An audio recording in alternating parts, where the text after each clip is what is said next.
కీర్తన మంగళమే యేసునకు అనేటువంటి గీతాన్ని ఆలపిస్తూ ఉండగా అంతా ఈరోజు పెళ్లి పాటలే కనుక అందరూ వివాహాన్ని మనం జ్ఞాపకం చేసుకుంటూ వివాహపు అనుభవాలను జ్ఞాపకం చేసుకుంటూ దేవుని స్తుతించుదాం. 73వ గీతము మంగళమే యేసునకు. మంగళమే యేసునకు మనుజావా తారునకు మనుజావా తారునకు మనుజావా తారునకు మంగళమే యేసునకు మనుజావా తారునకు మనుజావా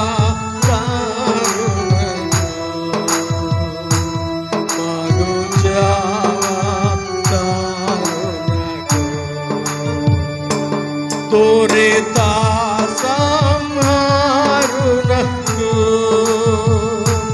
వరసుగుణో దారునకు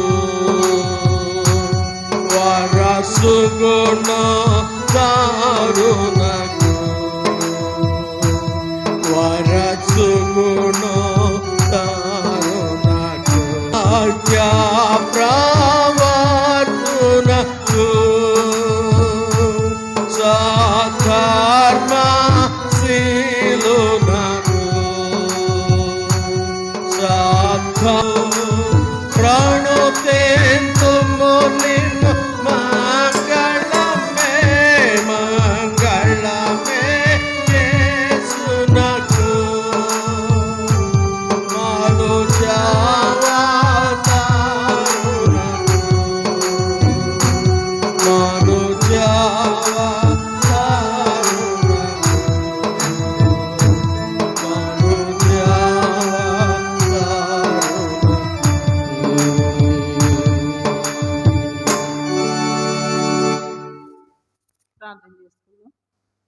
సకల ఆశీర్వాదములకు కారణభూతులైన మా ప్రియ పరలోకపు తండ్రి, పరిశుద్ధుడా, నీ బంగారు పాదములకు స్తుతులు స్తోత్రములు వందనములు చెల్లించుకుంటూ ఉన్నాం ప్రభువా. ఈ యొక్క పరిశుద్ధ ఆదివారంలోనికి నాయన మమ్మల్ని అందరినీ సమకూర్చినందుకు నీకు స్తుతులు చెల్లించుకుంటూ ఉన్నాం ప్రభువా. గడిచిన వారమంతా మమ్మల్ని కాపాడి నాయన మమ్మల్ని సంరక్షించి భద్రపరిచి మమ్మల్ని పోషించి అన్ని విషయాలలో నాయన మమ్మల్ని కాపాడి నా తండ్రి సజీవుల లెక్కలో నా తండ్రి మమ్మల్ని నీ సన్నిధానమునకు తీసుకుని వచ్చిన విధానాన్ని బట్టి నీకు స్తుతులు చెల్లించుకుంటూ ఉన్నాం ప్రభువా.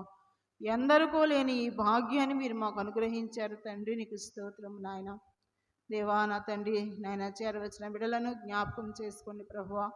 దీవించండి, ఆస్వాదించండి. వాక్యాన్ని ధ్యానించనయుండగా నన్ను మరుగు చేయండి, నీ సిలువ చాటున మరుగు చేయండి ప్రభువా. నా కంఠాన్ని మీ బోరుగా వాడుకోండి ప్రభువా. నాయనా తండ్రి నేను కాదు ప్రభువా మాట్లాడేది, నీ మెలని స్వరాన్ని నా తండ్రి నాయన ఇక్కడ మీరు వినిపింపచేయండి ప్రభువా. దేవానికి స్తోత్రములు నాయన, స్తోత్రములు ప్రభువా. ఈ దినం ఒక ప్రత్యేకమైన ఆదివారముగా నాయన జరిపించుకొని చుండగా నా ప్రభువా నీ దీవెనలకు, నీ ఆశీర్వాదాలకు, నీ కృపలకు, నీ మేలులకు నా తండ్రి మేము నా ప్రభువా వారసులముగా మమ్మల్ని నాయన చేసి మీరే మహిమ పొందమని, చేరిన ప్రతి బిడ్డలను కూడా దీవించి ఆశీర్వదించమని, పేరు పేరున దర్శించమని యేసుక్రీస్తు నామములో అడిగి వేడుకుని ప్రార్థిస్తున్నాము తండ్రి, ఆమేన్. దయచేసి అందరం కూర్చుందాం. దేవుని మహాకృపను బట్టి మీ అందరికి కూడా ప్రభువైన యేసుక్రీస్తు నామములో వందనాలు తెలియజేసుకుంటూ ఉన్నాను. అది దినం ఒక ప్రత్యేకమైన ఆదివారం. నేనైతే ఊహించలేదు ఈ సమయంలో ఈ విధంగా నేను మాట్లాడవలసి వస్తుందని. మరి వివాహం యొక్క ఘనత అనే అంశం మీద మరి మాట్లాడాలని నేను ఊహించలేదు, కానీ ఊరికే 4వ ఆదివారం వస్తుంది, మరి నేను కూడా మాట్లాడాలనేటువంటి ఉద్దేశం ఉన్నప్పుడు వాళ్ళకు చూస్తే మరి వివాహం యొక్క ఘనత అని ఉంది అంశం. అయితే అయ్యగారితో అన్నాను, మరి ఈ అంశం అయితే మీరే మాట్లాడితే బాగుంటుందేమో అనేసి అంటే అయ్యగారు మాత్రం లేదులే మీరే మాట్లాడండి అని చెప్పడం జరిగింది. ఏది ఏమైనప్పటికీ ఇది నా అవకాశంగా, ఇది నా భాగ్యంగా దేవుడు ఇచ్చినటువంటి కృపను బట్టి దేవునికి ముందుగా వందనాలు చెల్లిస్తూ ఉన్నాను. మరి మీ అందరు కూడా ప్రభు యేసుక్రీస్తు నామములో వందనాలు. ఇది చాలా పెద్ద అంశం. ఇది చాలా పెద్ద వాళ్ళు మరి ధ్యానం చేసే అంశం. వివాహ వేడుకల్లో, వివాహాల్లో వివాహ ప్రాముఖ్యతను గురించి చెప్పవలసిన అంశం. కానీ మరి నేను మాట్లాడడం అనేది సంతోషంగా భావిస్తున్నాను. కానీ అంత ఎక్స్పీరియన్స్డ్గా అయితే నేను చెప్పలేనేమోనని నేను తలస్తున్నాను. అయితే ఏది ఏమైనా దేవుని మాటలను బట్టి, దేవుని వాక్యాన్ని బట్టి కొన్ని మాటలు మనం ధ్యానం చేసుకుందాం. వివాహం అంటే మరి వివాహం యొక్క ఘనత అనేటువంటి అంశం మనకి ఈరోజు ఇవ్వబడింది. మరి వివాహం అంటే మరి చాలా సంతోషం, ఆనందం, ఎన్నో పెళ్ళుబికేటువంటి అంశాలను మనం చూస్తూ ఉంటాం సమాజంలో. ప్రాముఖ్యంగా క్రైస్తవ వివాహం అనే దానికి ఒక ప్రత్యేకత ఉంది. క్రైస్తవ వివాహానికి ఒక ప్రత్యేకత ఉంది. అన్ని వివాహాలు ప్రత్యేకమైనవని అంటే ఎవరంతటి వాళ్ళు చెప్పుకోవచ్చు. కానీ క్రైస్తవ వివాహం ఒక పరిశుద్ధ వివాహం కదండి. మనం కూడా ఇన్విటేషన్స్లో రాస్తాం హోలీ మ్యాట్రిమనీ, హోలీ మ్యాట్రిమనీ. మరి ఈ హోలీ, ఈ పరిశుద్ధత అనేది ఏ వివాహంలో కూడా లేదు. ఎక్కడా కూడా ఏ మరి కండిషన్స్లో, కస్టమ్స్లో మనం చూసుకుంటే ఎక్కడ కూడా దాన్ని మనం గుర్తించం. కానీ పరిశుద్ధ వివాహం అనేది మాత్రం మన క్రైస్తవ్యంలోనే అది మనకి కనిపిస్తూ ఉంది. ఎందుకని అది పరిశుద్ధ వివాహంగా, పరిశుద్ధంగా దేవుడు దాన్ని నియమించాడు. మరి దేవుడు దాన్ని మరి స్థాపించాడు. దేవుడు దానిని కొనసాగిస్తూ ఉన్నాడు. అది తరతరాల నుంచి మన ఆది పితరులు అయినటువంటి ఆదాము అవ్వల దగ్గర నుంచి కూడా అది పరిశుద్ధంగానే, ఇప్పటికీ కూడా అది పరిశుద్ధంగానే ఉంది. ఎన్నో వివాహాలు మధ్యలో వచ్చినాయి, కానీ పోయినాయి. కానీ ఈ వివాహం మాత్రం అది స్థాపింపబడినది దేవుడు కాబట్టి, స్థాపించినది దేవుడు కాబట్టి నిరంతరం అది పరిశుద్ధ వివాహంగానే కొనసాగింపబడతా ఉంది. అయితే మనం మరి ఇక్కడ వివాహాలు చేసుకుని 15 సంవత్సరాలు, 20 సంవత్సరాలు, 25 సంవత్సరాలు, 50 సంవత్సరాలు వేడుకలు కూడా చేసుకునే వాళ్ళు లేకపోలేదు. అది ఎంత దీవెనో, ఆశీర్వాదమో. మరి మాకైతే మేము దగ్గరలో 25 సంవత్సరాలకి దగ్గర పడతా ఉన్నాం మా వివాహం జరిగి. అయితే కొంతమంది ఇక్కడ చాలా పెద్దవాళ్ళు ఉన్నారు. మరి వాళ్ళకి చాలా ఎక్కువ సంవత్సరాలు ఉండి ఉండవచ్చు. అది చాలా సంతోషదాయకమైన అనుభవము, దేవుడిచ్చినటువంటి ఆశీర్వాదము. దాన్ని బట్టి మనం గర్వించవచ్చు కూడా. ఎందుకంటే ఆ దాంపత్యాన్ని దేవుడు ఆశీర్వదిస్తున్నాడు, దీవిస్తున్నాడు, ఫలింపజేస్తూ ఉన్నాడు. ఆ దాంపత్యాన్ని దేవుడు దీవిస్తున్నాడు, ఫలింపజేస్తున్నాడు, ఆశీర్వదిస్తున్నాడు, అభివృద్ధి చేస్తూ ఉన్నాడు. అందుకని ఆదికాండంలో కూడా మనకి మొట్టమొదటి దీవెన ఆశీర్వాదం మనకు కనిపిస్తూ ఉంటుంది. దేవుడు చేసినటువంటి, దేవుడిచ్చిన వాగ్దానం, మీరు ఫలించి అభివృద్ధి పొంది భూమిని నిండించండి అని దేవుడిచ్చిన మొట్టమొదటి ఆశీర్వాదాన్ని మనం జ్ఞాపకం చేసుకోవాలి. దాన్ని బట్టే మరి దేవుడు నరుడు ఒంటరిగా ఉండుట మంచిది కాదు. మరి దేవుడు ఆదామును సృష్టించిన తర్వాత తను ఒంటరిగా ఉన్నాడంట. తను ఒంటరిగా ఉండడం చూచి దేవుడు తన యొక్క సాటి అయిన సహాయం, తను తక్కువ కాదు, తనకు ఎక్కువ కాదు, ఒక సాటి అయిన సహాయాన్ని దేవుడు ఏర్పాటు చేయాలని నిర్ణయించుకుని మరి దేవుడు అవ్వను మరి నిర్మించడం జరిగింది. అవ్వను సాటి అయిన సహాయముగా దేవుడు ఆదాముకు ఇవ్వటం జరిగింది. మరి ఈ విషయాలన్నీ మనం జ్ఞాపకం చేసుకుంటా ఉంటే మరి వివాహ వ్యవస్థ అనేది చాలా పవిత్రమైనది. అందుకే పరిశుద్ధ వివాహము అని కూడా పిలువబడింది. చాలామంది దాన్ని మరి వేరే వేరే కారణాల చేత అపరిశుద్ధంగా ఉంచినప్పటికీ కూడా దేవుడు దానిని పరిశుద్ధంగానే ఉండాలని, ఒక ఘనమైనదిగా ఉండాలని ఎంచి దాన్ని భూలోకములో దాన్ని స్థిరపరచడం మనం చూస్తూ ఉన్నాం. మరి అంత మాత్రమే కాకుండా పెళ్ళంటే 100 ఏళ్ల పంట అని కూడా అంటారు. అంటే అది కొద్ది కాలము ఉండేది కాదు, అది 100 ఏళ్ళు. అంటే మ్యారేజ్ అయిన దంపతుల్ని, వివాహం చేసుకునే దంపతుల్ని 100 ఏళ్ళు సంతోషంగా, ఆనందంగా, పిల్లలతో కుటుంబము వర్ధిల్లాలి అని చెప్పి ఆశీర్వదిస్తారు. పిల్ల పాపలతో కుటుంబాలు వర్ధిల్లాలని మనం వాళ్ళకి ఏం చేస్తాం? అక్షింతలు వేసి వాళ్ళని ఆశీర్వదిస్తాము, దీవిస్తాము. మరి మన యొక్క సాంప్రదాయాల్లో మనం చూసుకుంటే 3 ముళ్ళు కూడా వేస్తాం. మరి ఇంగ్లీష్ ట్రెడిషన్లో అయితే వాళ్ళు ఏం చేస్తారు? ఉంగరాలు ధరిస్తారు. మనమైతే 3 ముళ్ళు వేస్తాం. అది వాక్యానుసారమే. 3 ముళ్ళ తాడు తెగిపోదు. ఎందుకంటే అది పటిష్టంగా ఉండడానికి, గట్టిగా ఉండడానికి, అది ఎప్పటికి కూడా విడిపోకుండా. చూడండి, 1 ముడి వేస్తే 2 ముళ్ళు వేస్తే అది ఊరినే తీయడానికి వీలవుతుంది. కానీ 3వ ముడి అనేది అంటే క్రీస్తుతో ముడివేయబడినటువంటి అనుభవము. ఒక భార్య, ఒక భర్త మాత్రమే కాదు, కానీ 3వ ముడి ఎవరితో వేయబడాలి? క్రీస్తుతో వేయబడినటువంటి ముడి కలిగినటువంటి వారముగా ఉంటే అది ఎప్పటికీ కూడా అది స్థిరంగా, బలంగా మరి ఉంటుందనేటువంటి విషయాన్ని మనం జ్ఞాపకం చేసుకోవాలి. అంత మాత్రమే కాకుండా మరి 3 అనేటువంటిది ఎక్కడ 2, 3 నా నామమున కూడి ప్రార్థన చేస్తారో వారి మధ్యలో నేను ఉంటాను. అంటే ఒక తల్లి, ఒక తండ్రి, ఒక కుటుంబము, బిడ్డలు. 3వది అంటే బిడ్డలు కలిసి ప్రార్థన చేస్తారు. ఆ కుటుంబంలో దేవుడు ఉంటానని వాగ్దానం చేస్తా ఉన్నాను. తండ్రి వేరు కాదు, తల్లి వేరు కాదు, బిడ్డలు వేరు కాదు. నా ఇష్టం నాది, నా ఇష్టం నాదని భర్త అనుకోవటం కాదు, భార్య అనుకోవటం కాదు, పిల్లలు అనుకోవటం కాదు, కానీ సమైక్యంగా కుటుంబం అంతా కలిసి ఎప్పుడైతే క్రీస్తులో పెనవేయబడిన అనుభవంతో, క్రీస్తులో మమేకమైన అనుభవంతో, క్రీస్తుతో కలిసి నడిచి సాగిపోతారో ఆ కుటుంబము దీవించబడిన కుటుంబము, ఆశీర్వదించబడినటువంటి కుటుంబముగా మనం చెప్పుకోవచ్చు. బ్లెస్సెడ్ ఫ్యామిలీ అంటే ఐశ్వర్యాలు, ధనము, లేకపోతే ఉద్యోగాలు, గృహాలు, లేకపోతే బంగారము, అందము, ఇవి కాదండి మనం కోరుకోవాల్సినది. ఒక మంచి గుణము, ఒక ప్రత్యేకమైనటువంటి భక్తి, ఒక ప్రత్యేకమైనటువంటి విశ్వాసాన్ని కలిగి ఏ కుటుంబం అయితే జీవిస్తూ ఉంటుందో ఆ కుటుంబాన్ని దేవుడు చూస్తాడు, ఆ కుటుంబాన్ని దేవుడు ఆశీర్వదిస్తాడు. నేను అందగాడిని అని ఒక పురుషుడు అనుకుని మరి భార్యకి వేరుగా జీవిస్తే అది ఆశీర్వదింపబడిన కుటుంబమా? కాదు. నేను అందగత్తెను, నా ఇష్టం నాది అని ఒక భార్య జీవిస్తే అది ఒక ఆశీర్వదింపబడిన కుటుంబం అవుతుందా? తర్వాత బిడ్డలు కూడా నా ఇష్టం నాది అని వారు వేరుగా ఉండి, నాకు వేరుగా ఉండి మీరేమీ చేయలేరు. ఎవరైతే క్రీస్తుతో అంటుకట్టబడి ఉంటారో వారు ఫలించేడి కొమ్మలుగా, ఆశీర్వాదాలకి కారకులుగా ఉంటారు. కుటుంబం అంటే తల్లి, తండ్రి, బిడ్డలు.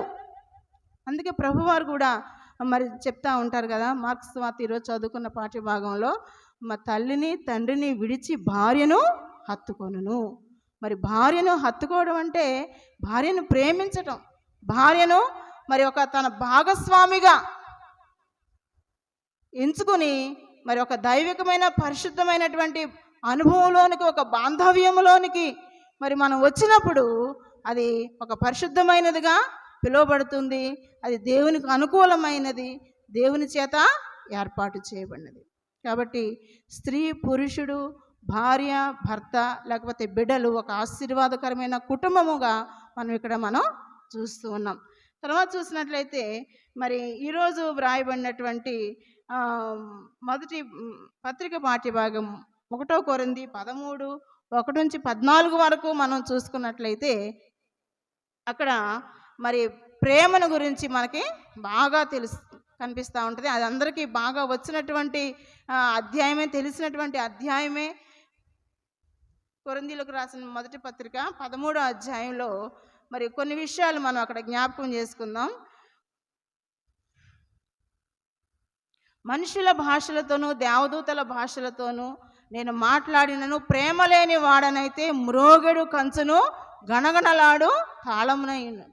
ప్రేమ అనేది ఇక్కడ చాలా విశిష్టమైనటువంటి అంశం. వివాహ బంధంలో వివాహం యొక్క ఘనతను మరి ప్రస్ఫుటించేటువంటి ప్రక్రియలో ఈ యొక్క ప్రేమ అనేది చాలా దగ్గర సంబంధాన్ని కలిగి ఉంటుంది. ప్రేమ లేకపోతే కుటుంబాలు నిలవబడవు. ప్రేమ లేకపోతే కుటుంబాలు మరి విడిపోవడానికి ఎన్నో అవకాశాలు ఉన్నాయి. ప్రేమ లేకపోతే మరి ఒక భార్యకు కానీ ఒక భర్తకు కానీ ప్రేమ లేకపోతే ఆ కుటుంబం ఏమాత్రం కూడా మరి అది స్థాపించబడడానికి వీలు లేకుండా పోతా ఉంది. ప్రేమ అనేది చాలా ప్రాముఖ్యమైనది. అయితే ఇక్కడ మరి దేవదూతల భాషలు మాట్లాడవచ్చు, లేకపోతే మరి ప్రవచించే కృపావరాలు కలిగి ఉండవచ్చు, లేకపోతే కొండలను పెకిలింపగల శక్తి ఉండవచ్చు, తర్వాత కాల్చబడడానికి శరీరాన్ని కూడా అప్పగించవచ్చు. ఇవన్నీ చేయవచ్చు, చాలా తేలిక. కానీ ప్రేమ లేకపోతే అది వ్యర్థము అని ఇక్కడ పౌలు భక్తుడు సెలవిస్తా ఉన్నాడు. ఇవన్నీ ఉద్రేకంతో చేసేటువంటి పనులు, ఒక ఉద్రేకంతో చేసేటువంటి పనులు. కానీ ప్రేమ కలిగి జీవించడం అంటే కింద వచనాల్లో మనకి చాలా స్పష్టంగా కనిపిస్తూ ఉంటుంది. ప్రేమ కలిగి ఏ విధంగా జీవించాలి, ప్రేమ నిజమైన ప్రేమ ఎలా ఉంటుంది, అది దీర్ఘకాలము సహిస్తుంది. అంటే వివాహ సమయంలో భార్యాభర్తలు ఏం చేస్తారు, ప్రమాణాలు చేస్తారు. చేసినప్పుడు చక్కటి ప్రమాణాలు మరి సేవకులు మనకి చేయిస్తూ ఉంటారు. కరువైన లేకపోతే మరణం వరకు నేను నిన్ను ఎడబాయను, ఏమొచ్చిన వ్యాధి యందు బాధ యందు ఆరోగ్యమందు ఏ పరిస్థితుల్లో కూడా నేను నిన్ను విడువను అనేటువంటి ప్రమాణాలను చేసి వివాహ బంధంలోనికి అడుగుపెట్టిస్తూ ఉంటారు. కాబట్టి దీర్ఘకాలము సహించాలి, దయ చూపించాలి.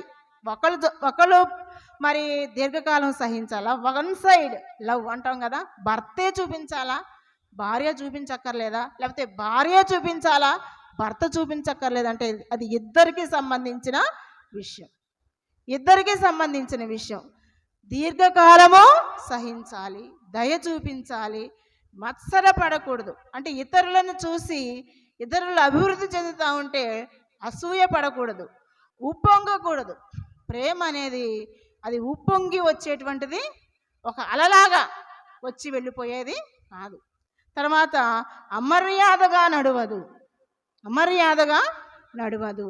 మరి స్వప్రయోజనమును మరి భర్త ఒక్కడే తన స్వార్థాన్ని తను చూసుకుంటే భార్య బిడ్డలు ఏమైపోతారు, భార్య ఒక్కతే తన స్వార్థాన్ని చూసుకుంటే మరి భర్త పిల్లలు ఏమైపోతారు. అలా కాదు, కానీ స్వప్రయోజనము విచారించుకొనక, తర్వాత త్వరగా కోపపడక, త్వరగా ప్రతి విషయానికి కోపగించుకోకుండా, మరి అపకారాన్ని మనసులో ఉంచుకోకుండా, దుర్నీతి యందు సంతోషించక, సత్యమునందు సంతోషించాలి. సత్యం అంటే క్రీస్తు కేంద్రిత కుటుంబముగా ఉన్నవాళ్ళు క్రీస్తునందు తప్ప మరి దేని యందు అంటే సంతోషము, క్రీస్తుతోనే సంతోషము, ఆనందము. అన్నిటినీ నమ్మాలి, అన్నిటినీ ఓర్చుకోవాలి. అయితే ప్రేమకు మరి గ్రీకులో 3 రకాలుగా వర్ణించారు. ఏంటంటే స్టోర్గే అనేటువంటిది, మరి అది ఆ ప్రేమ తల్లిదండ్రుల బిడ్డల మధ్య ఉండేటువంటి ప్రేమగా అక్కడ వర్ణించారు.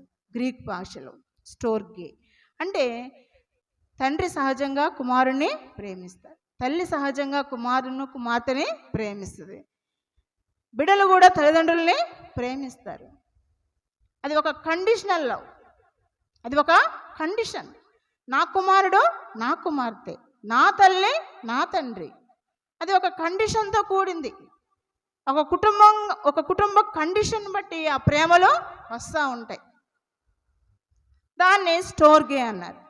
తర్వాత ఎరోస్ అనేటువంటి ప్రేమ, అది మానవ ప్రేమ, భార్యాభర్తల మధ్య ఉండేటువంటి ప్రేమ. ఆ ప్రేమ మరి భార్యాభర్తల మధ్య ఉండే ప్రేమ కూడా కండిషనల్ లవ్వే. ఏదన్నా మంచి గిఫ్ట్ తెస్తున్నారనుకోండి భర్త, అబ్బా భార్యకి ఎంత సంతోషమో. భార్య ఏదన్నా ఒక మంచి ఫుడ్ ప్రిపేర్ చేసింది అనుకోండి, ఎంత భర్తకి ఎంత, ఒక కండిషన్, ఒక టైం పీరియడ్, అంతే. ఒక టైం పీరియడ్లో ఆ కండిషన్స్ని బట్టి ఆ లవ్ వస్తూ ఉంటుంది, అంతే కదండి. తర్వాత చూస్తే ఫీలియా అనేటువంటి ప్రేమ, అది స్నేహితుడు బాండ్, ఒక స్నేహితురాలు వాళ్ళ మధ్య ఉండేటువంటి ప్రేమ, ఒక బాండ్తో ఉండేటువంటి లవ్, అది ప్రేమ. అది కూడా ఈ లోకానికి సంబంధించిందే, అది కూడా శాశ్వతమైనది కాదు. కానీ ఇక్కడ ఒక ప్రత్యేకమైన ప్రేమ ఉంది, అది దేవుని ప్రేమ, అగాపే ప్రేమ, అన్కండిషనల్ లవ్. అన్కండిషనల్ లవ్ ఇది ఈ భూలోకంలో, ఈ ప్రపంచంలో ఎవ్వరు కూడా చూపించినటువంటి ప్రేమ. Unconditional love. నువ్వు ఏమిచ్చినా, ఫ్రెండ్స్ గిఫ్ట్స్ ఆశిస్తారు, వైఫ్ ప్రేమను కోరుకుంటుంది, హస్బెండ్ విధేయతను కోరుకుంటాడు, ఇవేమీ లేదు. Unconditional love. నువ్వు ఎలా ఉన్నా సరే, నువ్వు ఎటువంటి వాడవైనా సరే, ఎటువంటి దానివైనా సరే, నీ పూర్వ చరిత్ర ఎలాంటిదైనా సరే, దేవుడు నిన్ను ఇది అన్కండిషనల్ లవ్. ఇది ఎవ్వరు కూడా ఇచ్చేటువంటిది కాదు. అదే నిస్వార్థమైనటువంటి ప్రేమ. నిస్వార్థమైనటువంటి ప్రేమ. ఈ లోకంలో ఉండే ప్రేమలన్నీ మనల్ని అందాన్ని చూసో, ఆస్తిని చూసో, అంతస్తుని చూసో, మన హోదాలు చూసో, లేకపోతే మన యొక్క ప్రాబల్యాన్ని చూసో పుట్టుకొస్తాయి. కానీ మా దేవుడు మనల్ని ప్రేమించేటువంటి ప్రేమ అది అన్కండిషనల్ లవ్. మనల్ని దేవుడు స్వచ్ఛమైన ప్రేమ, ఇంకా తెలుగులో బాగా చెప్పాలంటే నిష్కపటమైన ప్రేమ. నువ్వు ఏమి ఇవ్వకపోయినా దేవుడు నిన్ను ప్రేమిస్తున్నాడు.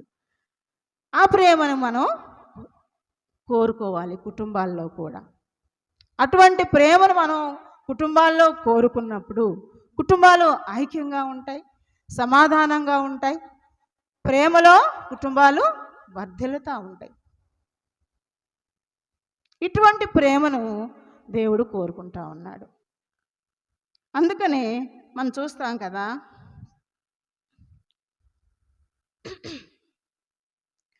భర్త భార్యని ప్రేమించాలి. భర్త భార్యలను ప్రేమించాలి. భర్త ఏం చేయాలి? భార్యని ప్రేమించాలి. భార్య ఏం చేయాలి? భర్తకి ఏం చేయాలి?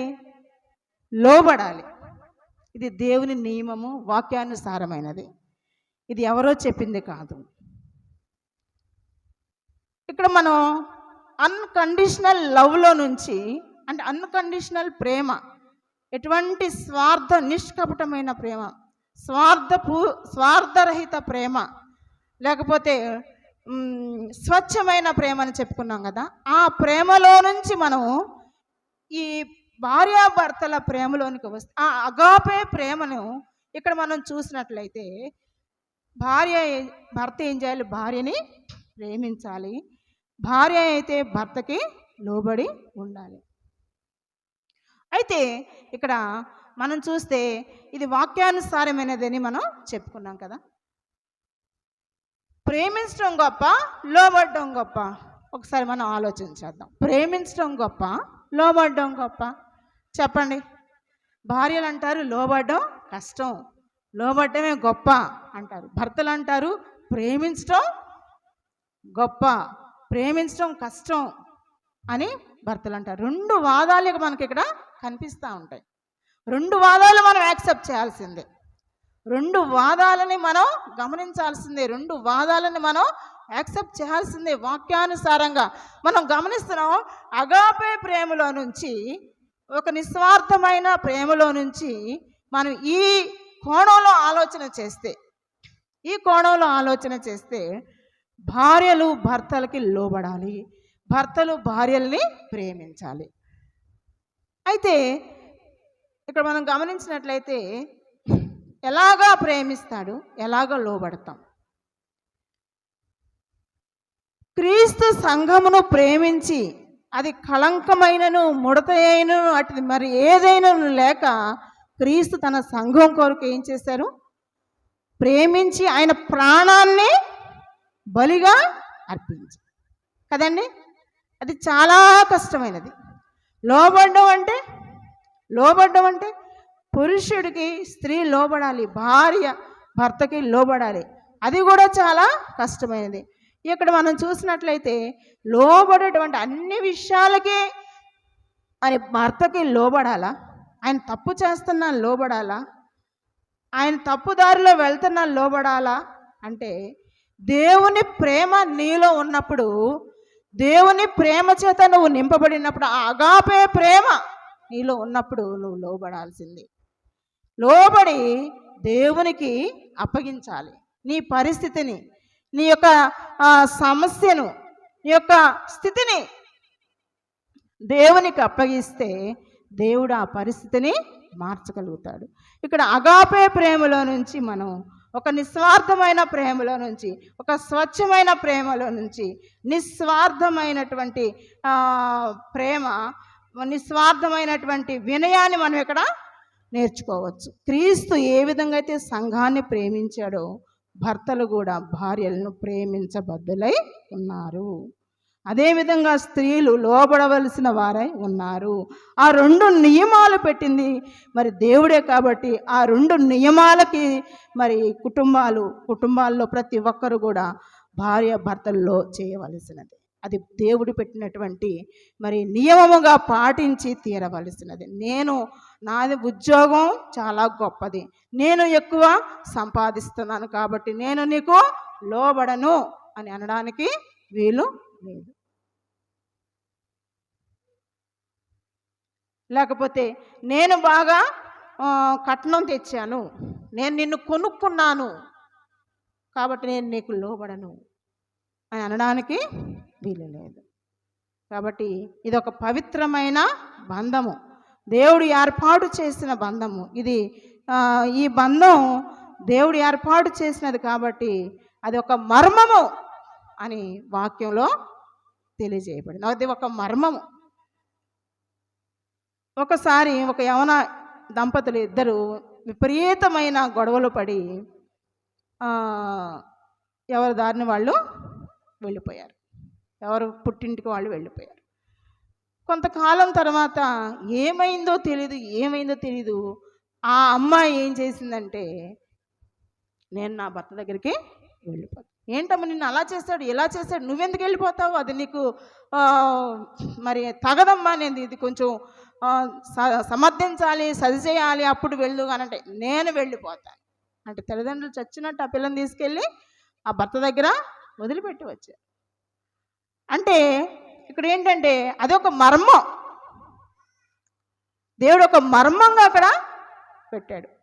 కాబట్టి ఆ మర్మాన్ని మనం బయలుపరచడానికి అది ఎవరి వల్ల కాదు. కాబట్టి వివాహ బంధం అనేది ఒక మర్మముతో కూడినటువంటిది, ఒక పరిశుద్ధమైనటువంటి బాంధవ్యం, అది ఒక పరిశుద్ధమైనటువంటి క్రియ అని మరి అపోస్తలుడైన పౌలు వివాహం అన్ని విషయాల్లో ఘనమైనది, తర్వాత పానుపు నిష్కళంకంగా ఉండాలని హెచ్చరిస్తూ ఉన్నాడు.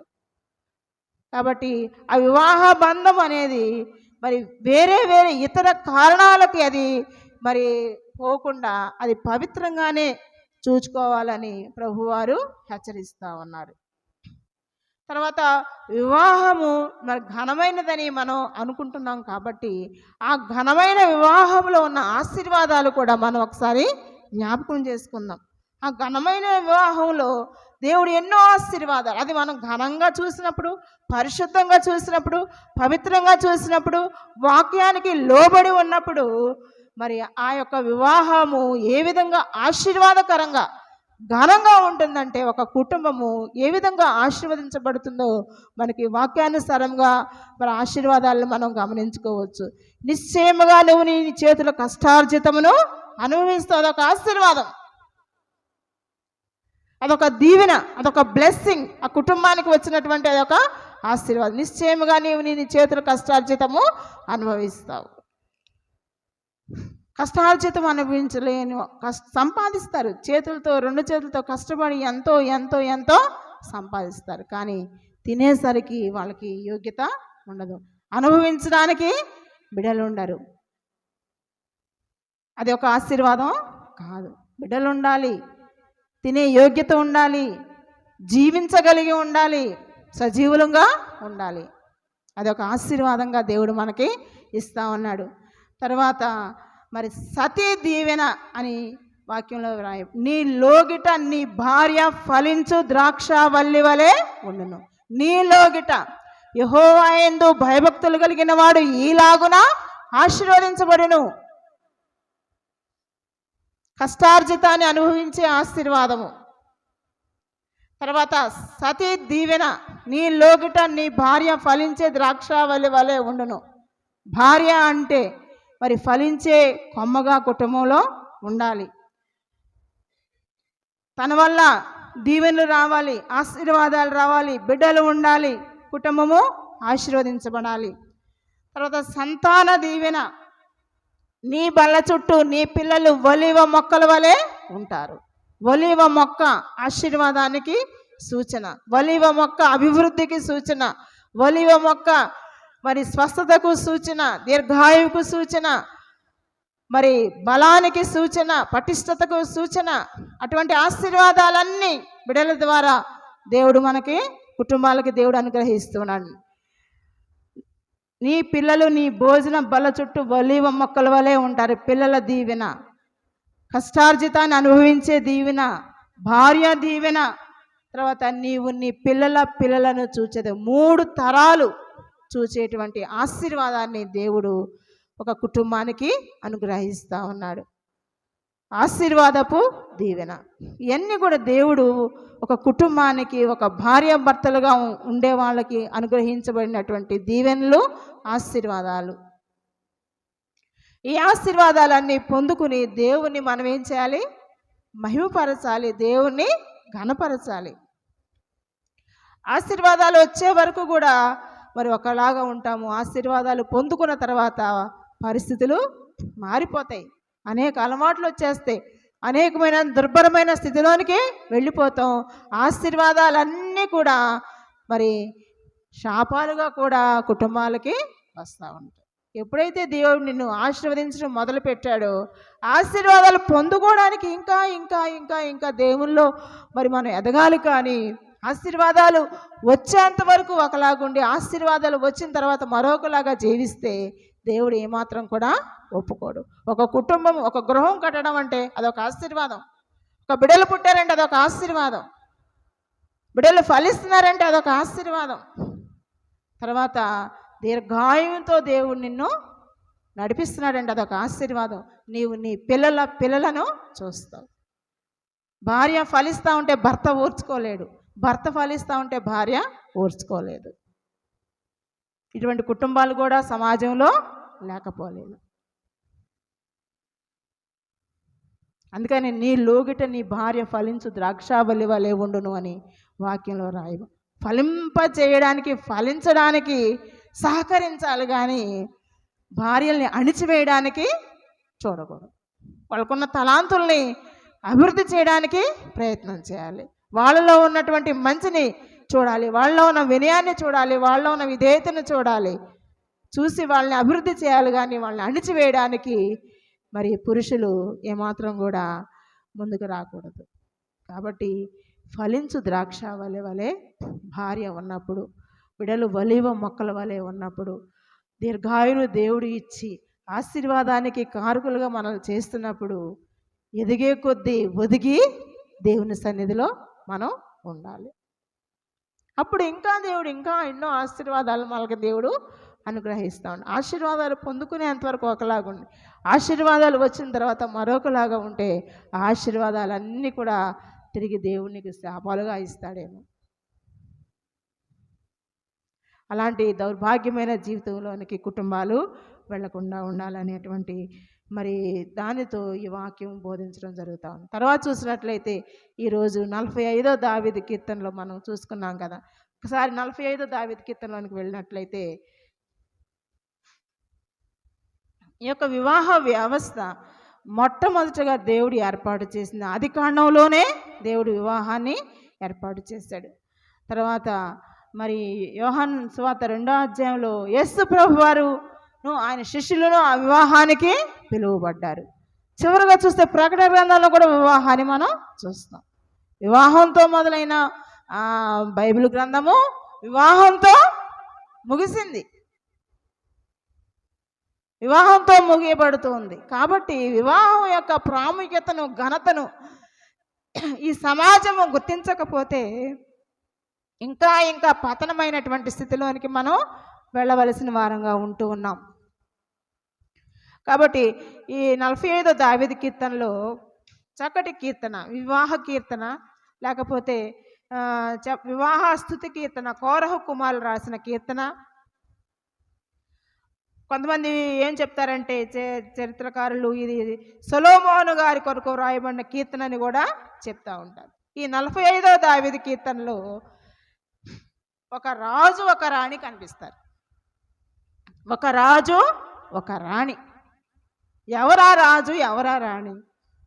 ఒక భర్త రాజు, ఒక భార్య రాణి. వాళ్ళ పిల్లలు ఆ సమాజంలో, ఆ యొక్క రాజ్యంలో పిల్లలు. ఒక కుటుంబం ఏంటంటే ఒక రాజరికపు కుటుంబం. ఒక రాజుగా, ఒక యజమానిగా, ఒక మరి పోరాడే యోధుడుగా కుటుంబ యజమానిని దేవుడు అందుకని ఇక్కడ ఏముంటుందంటే, శూరుడా నీ కత్తి మొలను కట్టుకొనుము, నీ తేజస్సును నీ ప్రభావమును ధరించుకొనుము, సత్యమును వినయముతో కూడిన నీతిని స్థాపించుటకు నీ ప్రభావమును ధరించుకొని వాహనమెక్కి బయలుదేరు. ఈ వాహనాలు, కత్తి, తేజస్సు, ప్రభావము ఇవన్నీ ఎవరికుంటాయి? ఒక రాజుకుంటాయి. రాజుకు ఉండవలసినటువంటి ఆధిక్యతలన్నీ కూడా దేవుడు ఒక కుటుంబ యజమానికి ఇస్తా ఉన్నాడు. రాజుకి ఉండవలసిన ఆధిక్యతలన్నీ దేవుడు ఇక్కడ ఒక కుటుంబ యజమానికి ఇస్తా ఉన్నాడు. ఒక కత్తిని పట్టుకోమంటున్నాడు, ఒక వాహనాన్ని ఎక్కమంటున్నాడు, ప్రభావంతో బయలుదేరు. ఎంత ఆధిక్యత అండి! కుటుంబ యజమానికి దేవుడు అంత ఆధిక్యతనిచ్చాడు. ఒక రాజుకి ఇవ్వవలసిన ఆధిక్యత ఒక కుటుంబ యజమానికి ఇచ్చాడంటే అది ఎంత బాధ్యత ఉందో మనం అక్కడ గమనించాలి. ఒక బాధ్యతతో కూడినటువంటి మరి యజమానిగా, ఒక రాజుగా రాజ్యాన్ని కాపాడాలి. రాజ్యం అంటే దేశాలు తిరిగి రాజ్యాలు ఏలాలా కాదు. ఒక కుటుంబమే ఒక రాజ్యం. ఆ కుటుంబం అనే రాజ్యాన్ని దేవునికి ఇచ్చాడు ఒక యజమానికి. ఆ యజమాని ఆ కుటుంబాన్ని పరిపాలించకూడదు, కర్కశుడుగా ఉండకూడదు. అదే క్రీస్తు ప్రేమించినట్లు, అది కళంకమైన, ముడతైన, అది ఎలాంటిదైనా దేవుడు సంఘాన్ని ఏ విధంగా ప్రేమించాడో ఆ విధంగా మరి ఒక కుటుంబ యజమాని కుటుంబాన్ని ప్రేమించవలసిన వాడుగా ఉంటూ ఉన్నాడు. నాలో కత్తి ఉంది కదా అని కత్తి తీసి పొడి చేయకూడదు. వాహనం ఉంది కదా అని బయలుదేరి ఎక్కడ పడితే అక్కడికి వెళ్ళిపోకూడదు. ఆ కత్తిని ఎప్పుడు వాడాలో అప్పుడు వాడాలి. ఆ వాహనాన్ని ఎప్పుడు ఎక్కాలో అప్పుడు ఎక్కాలి. ఆ ప్రభావాన్ని ఎప్పుడు చూపించాలో అప్పుడు చూపించాలి. ప్రతి సమయంలో, అన్ని విషయాలలో, అన్ని విధానాలలో మన యొక్క ప్రభావాన్ని, మన కత్తిని, మన వాహనాన్ని వాడితే వాడిన వాడు సరైనటువంటి యజమాని కాదు.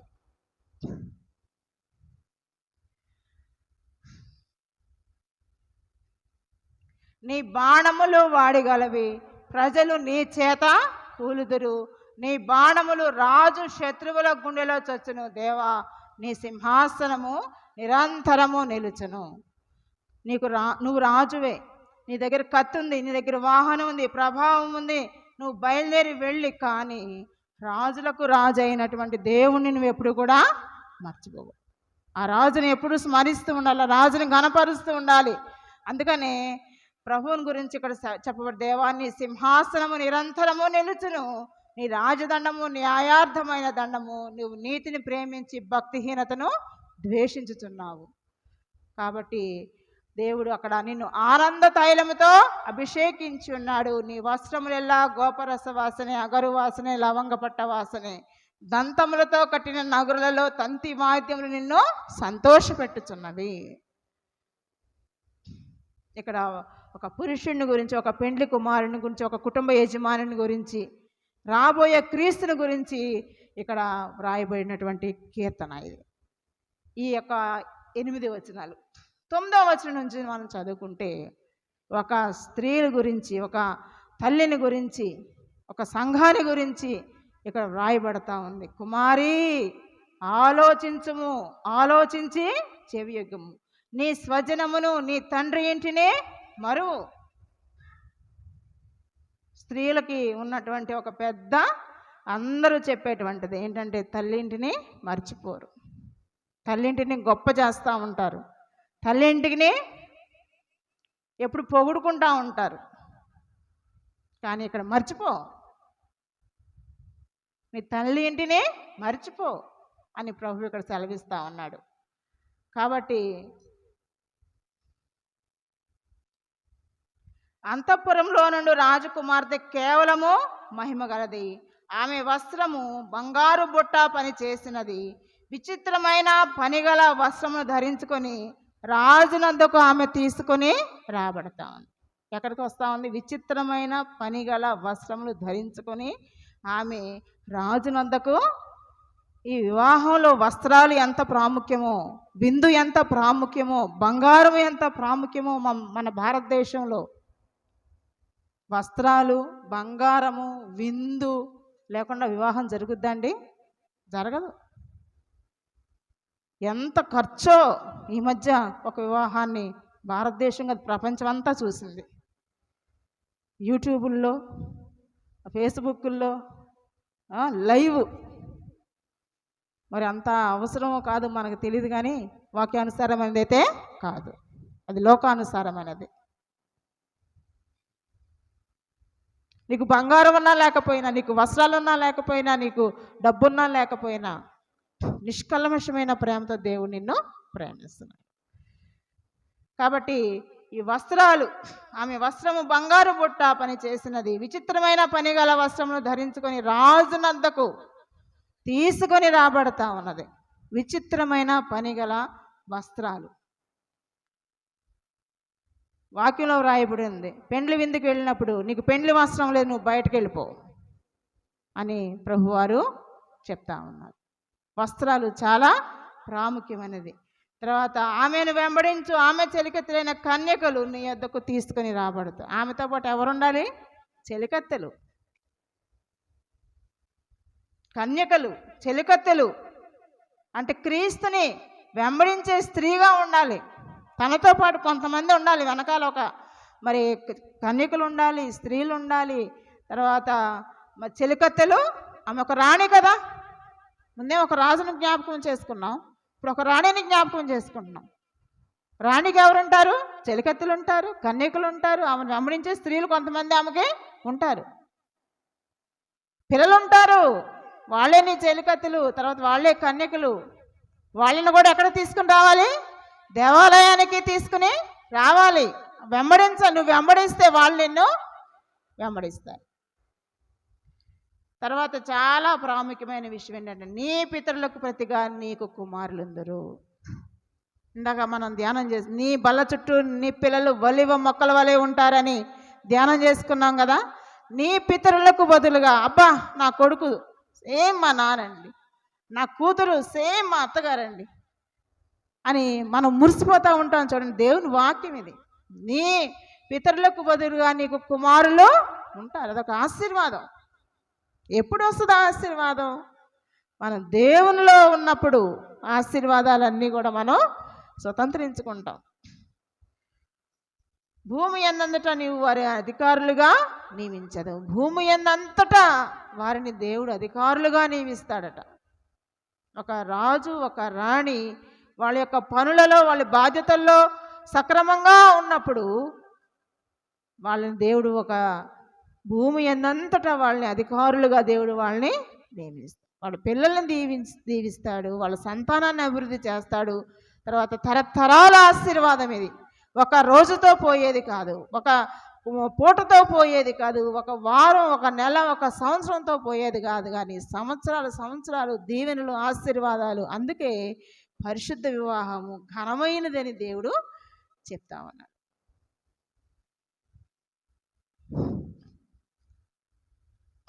ప్రకటన గ్రంథం ఒకసారి తీసినట్లయితే, ప్రకటన గ్రంథము 19వ అధ్యాయంలో మనకి కనపడతా ఉంటుంది. ఒక వివాహం చివరిగా మరి దేవుడు త్వరలో రాబోతున్నాడు. ఆయన ఈ యొక్క సంఘాన్ని, తన భార్యగా అలంకరించుకున్నటువంటి సంఘాన్ని ఏ విధంగా ఆయన తీసుకుని వెళ్ళబోతున్నాడు. చూద్దాం ఒకసారి 19వ అధ్యాయము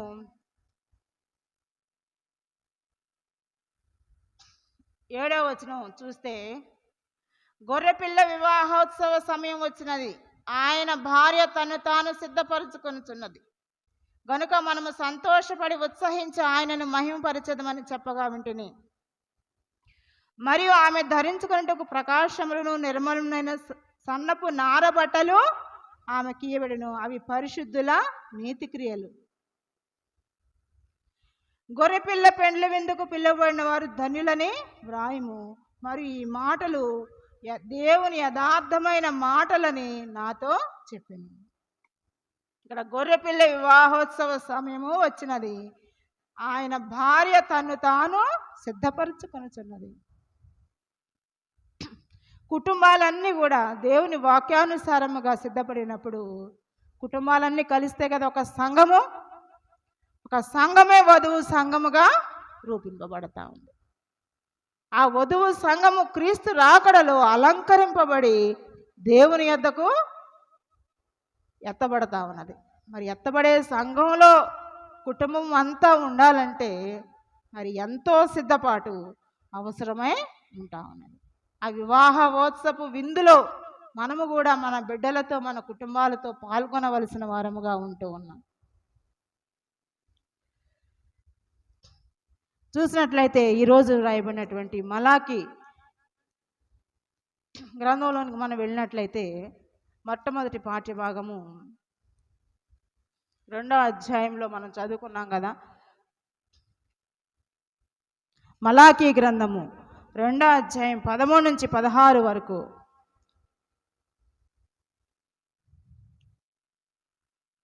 అది ఎందుకని మీరు అడుగగా, యవన కాలమందు నీవు పెండ్లి చేసుకుని అన్యాయముగా విసర్జించిన నీ భార్య పక్షమున యెహోవా సాక్షి ఆయను. అది నీకు తోటిదై నీవు చేసిన నిబంధనకు పాత్రురాలు కదా, నీ పెండ్లి భార్య కదా. ఇక్కడ మరి వివాహ వ్యవస్థ అనేటువంటిది ఎందుకు నేటి దినాలలో పతనమైపోతా ఉంది. దేవుడు ఎంత పరిశుద్ధంగా పవిత్రంగా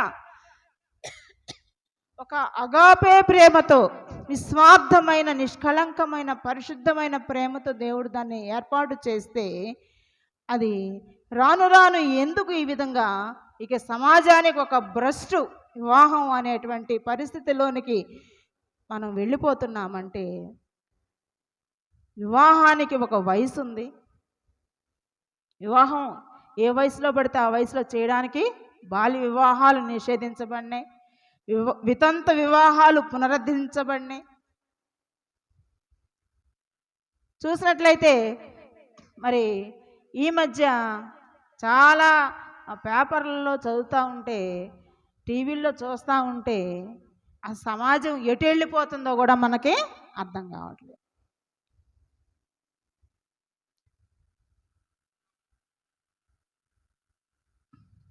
వయసుతో సంబంధం లేదు, వరుసలతో సంబంధం లేదు, అక్రమ సంబంధాలు, కుటుంబాలు పతనమైపోవడానికి ముఖ్య కారణాలు, కులాంతర వివాహాలు, పరువు ప్రతిష్ట హత్యలు, వివాహేతర సంబంధాలతో మరి కుటుంబాలలో వచ్చేటువంటి తగాదాలు, విభేదాలు, కుటుంబాలు ఎన్ని కుటుంబాలు నాశనం అయిపోతూ ఉన్నాయో. ఇటువంటివన్నీ దేవునికి ఇష్టమైనవి కాదు, దేవుడు ఏర్పాటు చేసినవి కాదు. మనుషుల జ్ఞానంతో ఇది ఏర్పాటు చేయబడి మనుషుల జ్ఞానంతో ఇవి కోల్చబడతా ఉన్నాయి. దేవుని ఆశీర్వాదాలన్నీ మనం చూసాం. దేవుడు ఏ విధంగా కుటుంబాలని స్థిరపరుస్తున్నాడు, అభివృద్ధి చేస్తున్నాడు, ఆశీర్వదిస్తున్నాడు. దేవుడు ఒక అగాపే ప్రేమ క్రీస్తు ఏ విధంగా అయితే మరి చూపించాడు, అటువంటి ప్రేమతో ముడిపడి ఉండాలి, అభివృద్ధి చెందాలని దేవుడు కోరుకుంటా ఉంటే, సమాజము, లోకము ఆ యొక్క వ్యవస్థను తారుమారు చేసి పాడు చేసి, ఒక తల్లి నా పిల్లలు అంటది, ఒక తండ్రి నా పిల్లలు అంటారు, మా పిల్లలు అంటారు. వింటున్నాం కదా ప్రస్తుతం మనం జరుగుతున్నటువంటి సమాజంలో జరుగుతున్నటువంటి విషయాలు. నా పిల్లలు మన పిల్లలు. ఇదేంటండి? దేవుడు అలా చెప్పట్లేదు. అటువంటి కుటుంబాలు కూడా అవి కుటుంబాలు కాదు, అటువంటి వ్యవస్థ సమాజంలో పుట్టుకొస్తూ ఉంది. దానికి తగ్గట్టు మరి కొన్ని యాక్ట్స్ కూడా వస్తూ ఉన్నాయి. సహజీవనం ఇప్పుడు కొత్తగా వస్తుంది. సహజీవనం ఎందుకండి? సహజీవనం ఎందుకు చేయాలి? సహజీవనం అది దేవుడు ఏర్పాటు చేసింది. ఆ సహజీవనం కాదు కదా. వాక్యానుసారమైన జీవితం. క్రైస్తవ కుటుంబాలైనా సరిగ్గా ఉండండి. క్రైస్తవ కుటుంబాలైనా సరిగ్గా ఉంటే, మాదిరిగా ఉంటే, ఈ క్రైస్తవ కుటుంబాల్లోనే వస్తున్నాయి చిచ్చులన్నీ.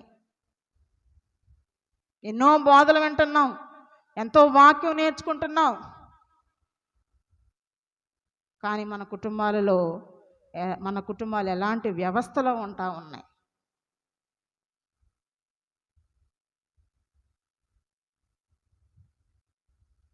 ఒక మంచి మాట ఇక్కడ చూస్తూ ఉంటే, ఈ మాటను బట్టి యవన కాలమందు నీవు పెండ్లి చేసుకొని అన్యాయముగా విసర్జించిన నీ భార్య పక్షమున యెహోవా సాక్షి.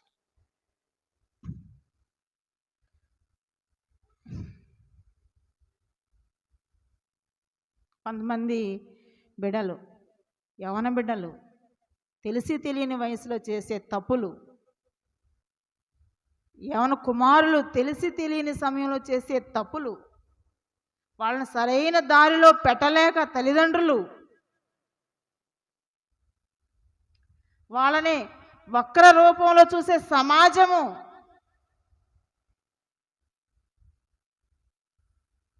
ఒక మంచి ప్రశాంతమైన వాతావరణంలో, ఒక ఆహ్లాదకరమైన వాతావరణంలో ఒక కుటుంబము ఉండాలని దేవుడు ఆశిస్తే, సాతానుడు ఈ కుటుంబ వ్యవస్థని తారుమారు చేసి భ్రష్టు పట్టించి దానిని మరి ఒక నాశనానికి తీసుకుని వెళ్తున్న సందర్భాలను మనం చూస్తా ఉన్నాం. ప్రతి క్రైస్తవురాలు బాధ్యత గల ఒక తల్లి తండ్రి మనం గమనించవలసిన విషయం ఏంటంటే, మన బిడ్డల విషయంలో సరైన నిర్ణయాలు సరైన సమయంలో తీసుకోవాలి. మన స్వార్థం కోసం ఏదో చేయడానికి ప్రయత్నాలు చేయకూడదు.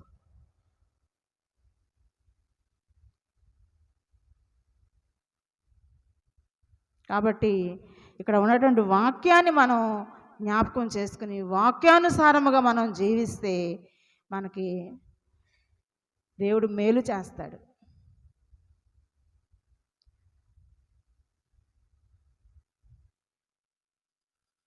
రెండు కుటుంబాలు బైబిల్ గ్రంథంలో మనం చూడొచ్చు.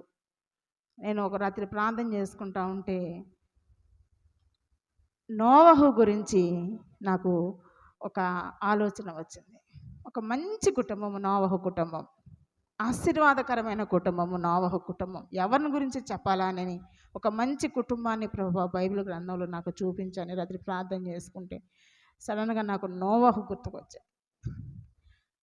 ఈ భూలోకం అంతట్లో నీవే నీతిమంతుడు, యథార్థవంతుడు, భక్తిపరుడు అని చెప్పి దేవుడు ఒక బాధ్యతను అప్పగించాడు నోవహుకి.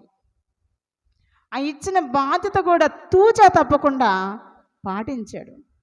దానిలో ఆయన భార్య సహకరించింది, కుమారులు సహకరించారు, కోడళ్ళు సహకరించారు. ఆ కుటుంబం అంతా ఎక్కడికి వెళ్ళారు? రక్షణ అనే ఓడలో ప్రవేశించారు. ఎంత ఆశీర్వాదం అండి, ఎంత దీవెనది. నీకు ఒక పరిచర్య అప్పగిస్తే ఆ పరిచర్యలో కుటుంబం అంతా బాధ్యతగా ఉండాలి.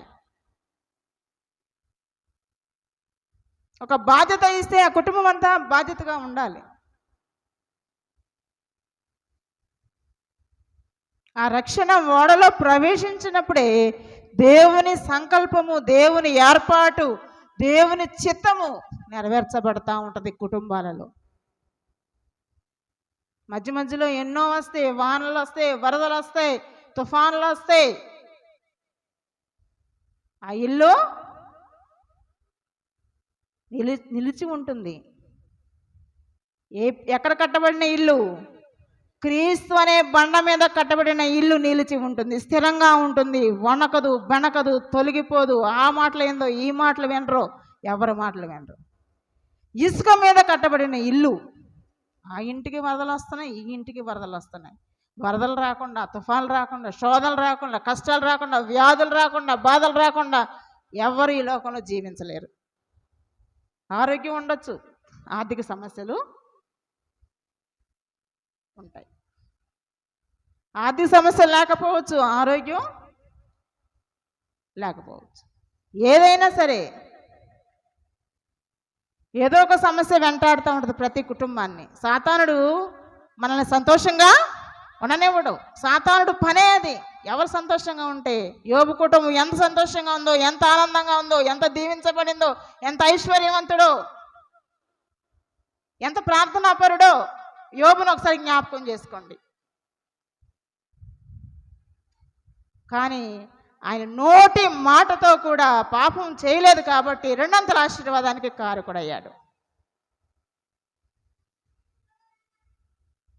మన సొంత జ్ఞానాన్ని ఉపయోగించుకొని, మన సొంత ఆలోచనలు పెట్టుకొని కుటుంబాలను అభివృద్ధి చేసుకోవటం మన వల్ల కాదు, దేవుని మీద ఆధారపడకపోతే. ఈ సొంత ఆలోచనలన్నీ పక్కన పెట్టాలి, ఈ సొంత జ్ఞానాన్ని పక్కన పెట్టాలి, దేవుని మీద ఆధారపడాలి. బిడ్డలు ఫలించలేకపోతే, బిడ్డలు అభివృద్ధి లేకపోతే, బిడ్డలు సరైన మార్గంలో లేకపోతే తల్లిదండ్రుల బాధ్యత అది. తల్లిదండ్రులు తప్పు, అది ఎక్కడో తప్పు జరుగుతూ ఉంది, గమనించుకోవాలి.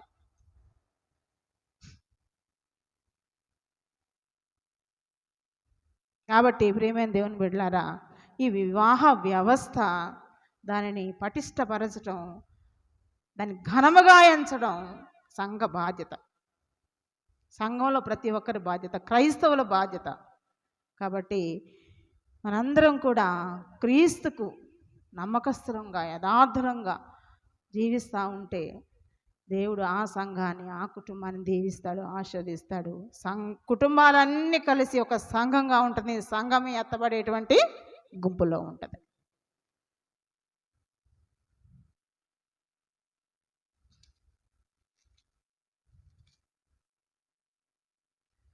మత్తయి సువార్త చివరికి ఒక మాట చెప్పి ముగిస్తాను.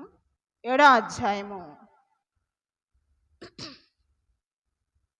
ఇప్పుడు చెప్పిన మాటలు. కాబట్టి నా మాటలు విని వాటి చొప్పున చేయు ప్రతి వాడును బండ మీద తన ఇల్లు కట్టుకొనిన బుద్ధిమంతుని పోలియుండును.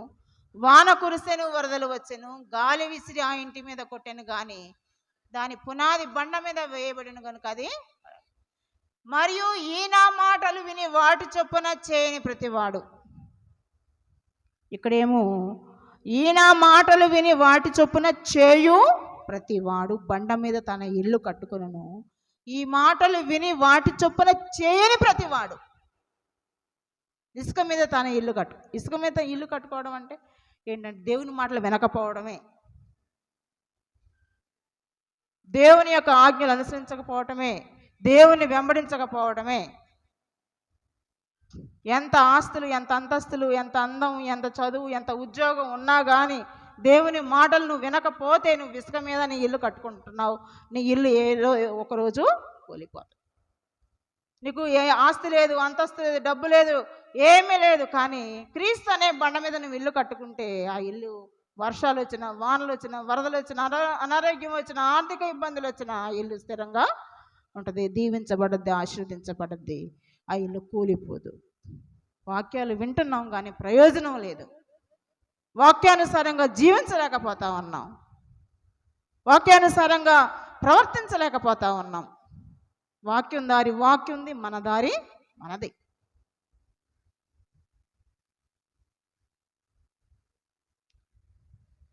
అందుకే వివాహము చాలా ఘనమైనది. అగాపే లవ్, అగాపే ప్రేమ, ఆ ప్రేమని దేవుడు ప్రతి కుటుంబంలో దేవుడు కోరుకుంటా ఉన్నాడు, ప్రతి సంఘంలో దేవుడు కోరుకుంటా ఉన్నాడు. నిష్కల్మషమైన ప్రేమ, నిస్వార్థమైన ప్రేమ, అన్కండిషనల్ లవ్.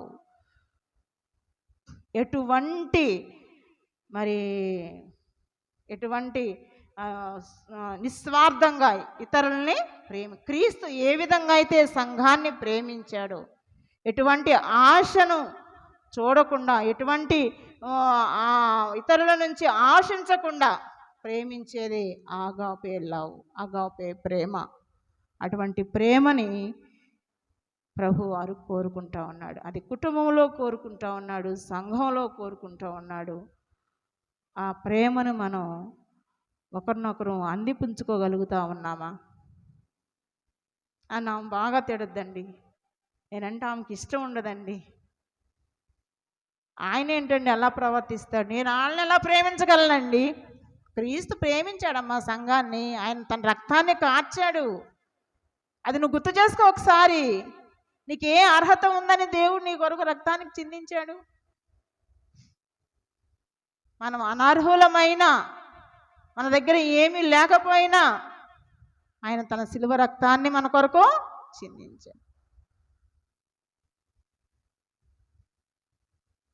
అటువంటి ప్రేమను మనం ఇతరులకు పంచగలుగుతున్నామా? ఒకసారి మనం ఆలోచన చేస్తే ఒక 0% మనం ఉంటామేమో. 0%.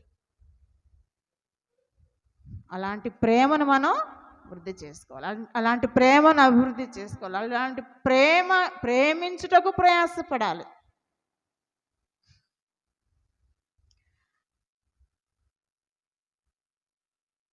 పరమగీతాలు 2వ అధ్యాయంలో ఒక మంచి మాట ఉంటుంది, చూపిస్తాను.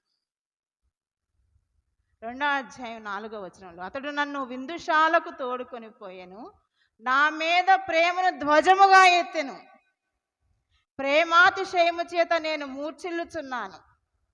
ఎవరి ప్రేమ ఇది? క్రీస్తు చూపించేటువంటి ప్రేమ. భర్తలు కూడా భార్యల మీద ఎలాంటి ప్రేమను చూపించాలి?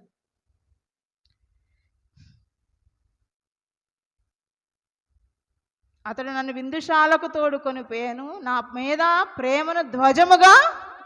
ఇందాక మనం భార్యలు విధేయత చూపించాలని మాట్లాడుకున్నాం కదా, వినయం చూపించాలని మాట్లాడుకున్నాం కదా. ఇక్కడ భర్తలు ఏం చేయాలి? ప్రేమను ధ్వజముగా భార్యల మీద. ధ్వజము అంటే గొప్పగా, అది ఎవరు చేయనటువంటి ప్రేమను మనం భార్యలకు చూపించినప్పుడు ఇక్కడ ఆ ప్రేమ చేత ఆ భార్య ఎలా ఉంటుందంట? మూర్ఛిల్లిపోతా ఉంది, అంటే తనకు తాను మర్చిపోతా ఉంది. అటువంటి ప్రేమ క్రీస్తు మాత్రమే చూపించగలరు.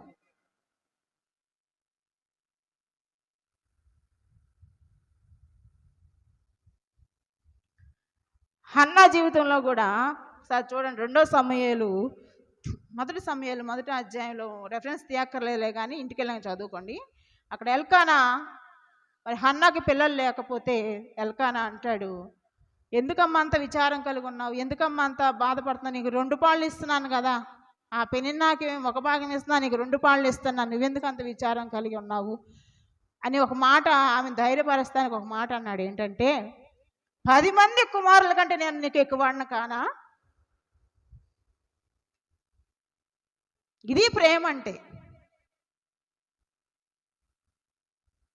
ఆమె బాధపడుతుంది, ఆమె ఏడుస్తుంది, దుఃఖిస్తూ ఉంది, ఆమెను ఓదార్చే వాళ్ళు ఎవరు లేరు. కానీ ఒక ప్రేమ పూరిత, ఒక ఆదరణకరమైన మాట భర్త అక్కడ అన్నప్పుడు భార్య ఎంత సంతోషిస్తుందో ఒకసారి ఆలోచన చేయండి. నీ ఏడుపు నువ్వు ఏడువు, నీ చావు నువ్వు చావు, ఈ సంగతి నాకెందుకు అని విదిలించుకుని వెళ్ళిపోయేవాళ్ళు కూడా లేకపోలేదు. ఇటువంటి ప్రేమను కుటుంబాల్లో దేవుడు కోరుకుంటాం. 10 మంది కుమారుల కంటే నేను నీకు ఎక్కువైన వాడను కానా? ఎందుకు ఏడుస్తున్నావు?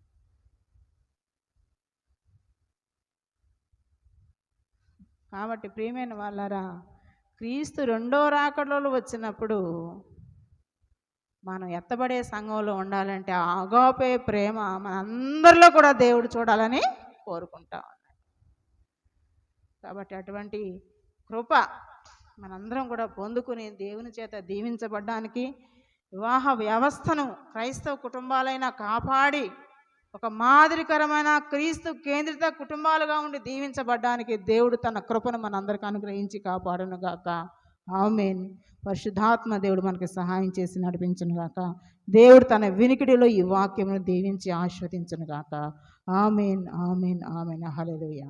ఒక విషయాన్ని గమనించాలా, మీరు ముందుకు వచ్చేటప్పుడు మీరు మీ యజమాని ఎవరైతే దంపతులు ఉన్నారో కలిసి చేతిని పట్టుకొని ముందుకు రావాలి అని దేవుని ఎదుటకు రావాలని మనం చేస్తున్నాను. వచ్చి బలిపీఠం ఎదుట మోకరించాలని ప్రభునామం పేరిట మనవి చేస్తా ఉన్నాను.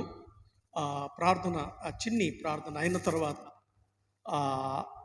ఒక చిన్ని మెమొంటో అనగా దేవుని యొక్క వాక్యం ఒకటి చిన్ని మెమొంటో తయారు చేయడం జరిగింది, సిద్ధపరచడం జరిగింది కనుక దానిని ఇవ్వడం జరుగుతుంది. 564వ పాట.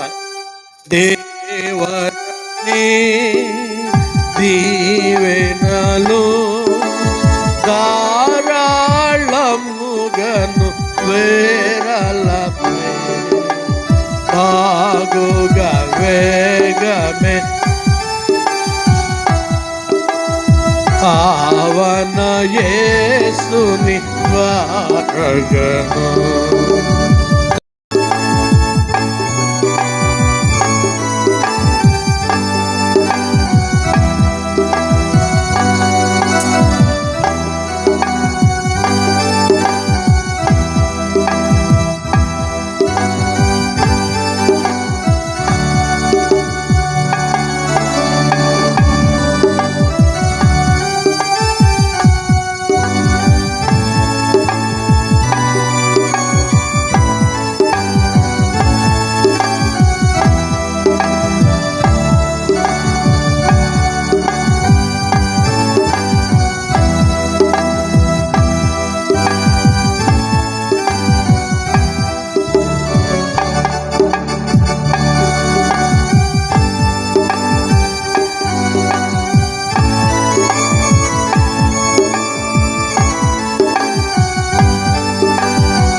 విశ్వాస అందరికీ ఆ కుటుంబాలను దేవుడు